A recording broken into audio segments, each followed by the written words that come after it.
السلام عليكم ورحمة الله وبركاته. بسم الله الرحمن الرحيم، وبه نستعين، والصلاة والسلام على سيدنا محمد وعلى آله وصحبه وسلم.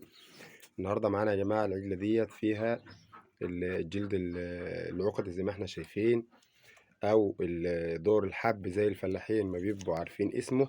طبعا يا جماعة دور الحب ده بيجي عن طريق الدبان أو عن طريق الجراد، أو بيجي عن طريق لمس البهايم لبعضها. لما تبقى عجلة مثلا زي ديت في ريحة عجلة تانية، ممكن اللمس ينجل برضه، لان طبعا الاحتكاك بين البهيمه وبين بعضها بيبقى طبعا ده فيروس في الجلد، ماشي. والفيروس ده ممكن يتنقل لبهيمه او من بهيمه لبهيمه عن طريق اللمس، وممكن يتنقل عن طريق جرس الدبان او الناموس او الجراد.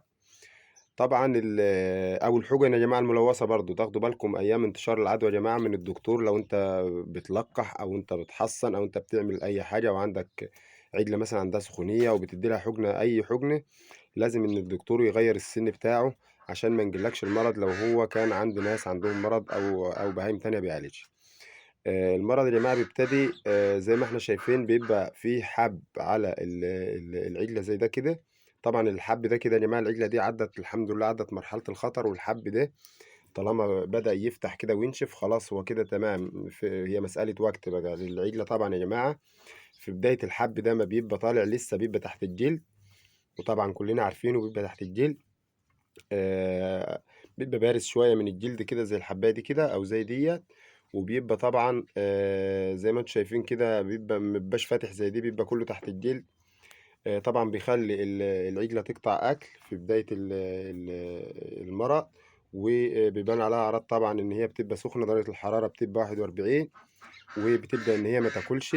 وطبعا المرض ده يا جماعة ملوش علاج، فاحنا بنعالج الأعراض. لازم إن أنت تفهم كويس ان انت مرض الجلد العقدي او الفيروس بتاع الجلد العقدي، انت بتعالج، بتحارب الاعراض بتاعته على الحاله اللي عندك او العجله اللي عندك، ما تبتدي ان هي الجسم بتاعها يتغلب على المرض، ويبدا ان هو يعمل اجسام مضاده ضده، ويبدا ان المرض يروح لوحده. وبنعالجه يا جماعه خارجيا عن طريق رش السبيرتو والخل على على الحبوب دي مباشره. بتحط سبيرتو على خل، وبتبدأ إن أنت ترش برشاشة على الحبوب مباشرة، على كل حباية ترش على كل حباية. وممكن ترش على العجلة بحالها، بس طبعا عشان توفر في السبيرت والخل إن أنت لازم ترش مرتين في اليوم. فطبعا بترش على كل حباية، رش على كل حباية كده، لازم تبلها بالرش. ده بيساعد جدا يا جماعة في إن هو الخل بيساعد على إن السبيرتو يمتص جوه الجلد، فبيبدأ يموت ال- الفيروسات اللي هي موجودة جوه الحويصلات ديت. وبتبدأ طبعا تشوف نوع خافض حرارة ومضاد حيوي يكون كويس، وتبدأ إن أنت تخليهم عندك، تحقن العجلة كل يوم 5 سنتي خافض حرارة، و5 سنتي مضاد حيوي. المضاد الحيوي طبعا بتديه لمدة 3 أيام بس، وبتقطع عشان طبعا الكبد بتاع العجلة والكبد بتاعها ما يبدأش يتأثر بالعلاج. وطبعا بتشوف نوع خافض حرارة يكون كويس، يكون مش رخيص، يكون غالي ويكون كويس، ويكون ما فيهوش بعيد عن الدوكلافينات، لان الدوكلافينات طبعا كتر الاخدان منها بيبدا ان هو يتعب المعده. هتشوف نوع خافض حراره كويس، وتبدا تدي لها منه 5 سم كل يوم طول ما هي معاك درجه الحراره بتعلى. كل ما تقيس الحراره، طبعا لازم يبقى عندك ترمومتر وتقيس الحراره كل يوم.